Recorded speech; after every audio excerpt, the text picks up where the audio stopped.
మీరు అన్నారు కదా రిచ్ అమ్మాయి నాకు ఆ మాట చాలా నచ్చింది మీ అమ్మాను సో అందుకే మీకు ఆటో ఇవ్వాలనుకున్నాను నా భర్త ముసలుడైనా నేను అన్న మాటకి పెడతానన్నాను ఆపు చేశారు మీరు ఇచ్చారు నువ్వు బండి ఇచ్చారు మీ సల్లం చేస్తుంది నాకు బండి కొని పెట్టారు చెప్తానన్న మాట నాకు ఈ ఆనందం చాలు బాబు అనుకున్నాను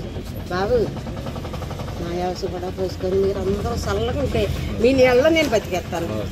నా కొడుకులు లేరు బాబు మీరందరూ చూసుకోవాలమ్మా బాధ ఉండేది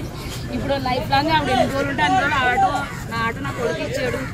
నాకు పోషించండి అని అల్లుండన్నా మనవాళ్ళన్నా అడుక్కుండే అది చేసేది అది గొప్పతనం చాలా